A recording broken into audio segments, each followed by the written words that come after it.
مسلمانوں میں اس کی ابتدا دوسری شکل میں آئی. پہلے شکل والا شرک معلوم تھا شیطان کو بھی کہ دراصل یہ بہت جلد نہیں مانیں گے. ان کی توحید میں اللہ نے بہت پختہ مضمون اتارا قرآن کے اندر، اور بہت پختہ کام ہوا حدیث میں اور اللہ کے رسول کی زندگی میں. تو شیطان نے ہمارے ساتھ بہت بڑا دھوکہ کیا. دوسرا، ہاں ڈائریکٹ شراب کو شراب بولیں گے تو یہ نہیں پیئیں گے، حالانکہ آج بہت پینے والے ہیں، لیکن عموم مثال دے رہا ہوں. شراب کے لیبل کو نکالو، اندر شراب رہے لیکن اوپر روح افزا رکھو، تب پی لیں گے. ان کو تو معلوم نہیں ہوگا نا اندر روح افزا اصل ہے ہی نہیں. ہمدرد نے کبھی بند کر دیا، ابھی پھر شروع کر رہا ہے شاید، ہے. لیکن تب تک ان کو کیا ہے، یہ نقلی دوا دیتے رہو، روح افزا یہی ہے، حالانکہ ہے شراب. یہی حالت کی کہ پچھلی امتوں کو جس طرح مصوری اور بت میں لے آ کر باقاعدہ خدا کے ہم شکل بنانے کا شرک ان کے اندر ہوا، اس سے تو امت مسلمہ بچی رہی. آج وہ بھی اعلان کرنے والے بھی بہت سے مل جائیں گے، لیکن مجموعی طور پر جہاں بھٹکے ہم اس میں نہیں بھٹکے. درگاہ کو جا کر کیا ہے، لڑ کے شکر چاٹنے والے کو بھی لے آ کے کھڑا کر کے مندر کے بت کے سامنے بولو کہ جھک، بولے گا نہیں جھکیں گے، یہ بت ہے بولے گا. تو جو علانیہ تصویر کشی کر کے عبادت کیا کرتے تھے، جیسے قوم نوح کے اندر شروع ہوا، اس حیثیت سے بہکانا امت مسلمہ کو ممکن نہیں تھا، تو شیطان نے یہ راہ چھوڑ دی. بت کی شکل کا شرک ہمارے اندر لانا ممکن نہیں تھا، تو اس نے وہ راہ چھوڑ دی. پچھلی امتوں کو وہاں تک لے گیا کہ وہ باقاعدہ بدھ بنا کے بھی پوجنے لگے، حالانکہ ان کی بھی شرک کی ابتدا قبر پرستی سے ہی ہوئی تھی، لیکن ان کے اندر جہالت اتنی بڑی تو شیطان نے انہیں باقاعدہ بتوں کی پوجا تک بھی لے آیا. لیکن آج تک امت مسلمہ بتوں کی پوجا سے تو بچی ہوئی ہے، کہیں بت نہیں ہے. لیکن جو دوسرے طریقے سے لے آیا وہ بزرگ پرستی یا احترام آدمیت یا احترام اولیاء کے نام سے لے آیا، جو اس سے بھی بڑی خطرناک ترین تھی. کیوں؟ وہ جو تھا وہ دکھ رہا تھا کہ گناہ ہے. یہ کیا ہے؟ شراب روح افزا کی شکل میں اندر جا رہی ہے، اس سے تو توبہ کرنا ممکن نہیں نا. جو ڈائریکٹ شراب سمجھ کے شراب پی رہا ہو وہ تو ایک نہ ایک دن رک جائے گا. بھائی شراب کب تک پیے گا؟ رمضان میں تو رک جائے گا، ڈر جائے گا. لیکن شراب کو روح افزا سمجھ کے پی رہا ہے تو رمضان بھی روزہ بھی اسی سے کھولے گا، بسم اللہ بول کے. اندر شراب ہے. ہاں، کیونکہ کیا ہے، شکل بدل دی اس بدبخت نے.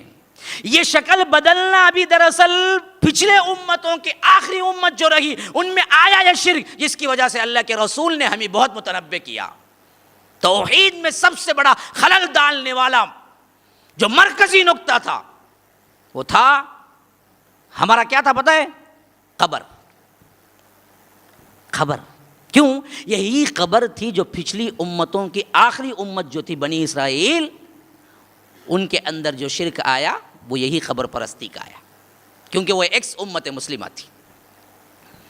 وہ لوگ بھی دراصل اپنی اولیاء، اپنے انبیاء کی قبروں کو سجدہ گاہ بنائے.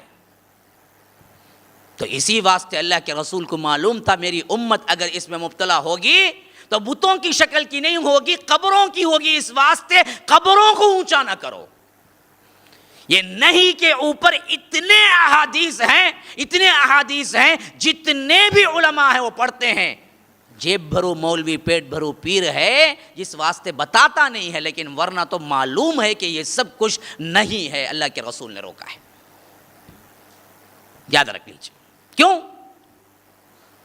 اسلام آیا، مسلمان ہے، مدینہ گئے، قبرستان الگ بنا تو قبریں دفن ہونا ضروری تھی.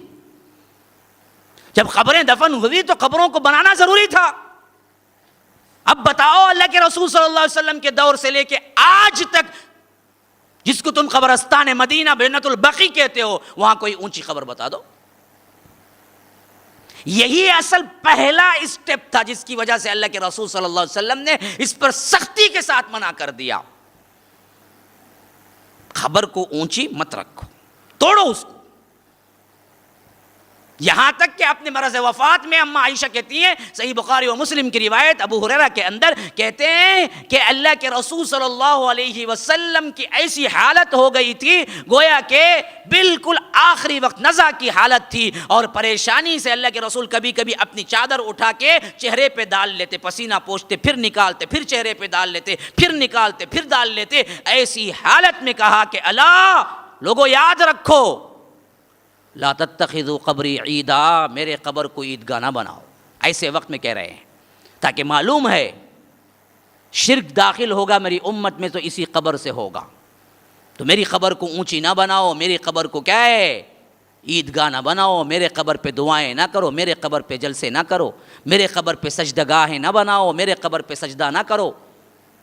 اسی حالت میں امت مسلمہ کی ماں ام سلمہ کہتی ہیں کہ ہماری زبان پہ یہ لفظ آ گیا کہ میں جب حبشہ گئی تھی ہجرت کر کے، کیونکہ وہ 2 ہجرتیں کی تھی، پہلی ہجرت حبشہ کی طرف کی تھی اور بعد میں مدینے کی طرف، تو کہا کہ جب میں نے حبشہ کی طرف ہجرت کر کے گئی تھی وہاں میں نے ایک بہت بڑا چرچ دیکھا، گرجا دیکھا، جس کے اندر کئی صالحین کی قبریں تھیں ان کے عقیدے کے مطابق، اور بڑی بڑی اچھی اچھی تصویریں تھیں۔ تو یہ ذکر آیا تو اللہ کے رسول صلی اللہ علیہ وسلم اس کیفیت میں اپنا پسینہ پوچھتے ہوئے کہا لعن اللہ الیہود والنصارى اتخذوا قبور انبیائہم مساجد، اللہ تعالیٰ یہود و نصارہ پر لعنت کرے، انہوں نے اپنی انبیاء کے قبروں کو سجدگاہ بنا لیا۔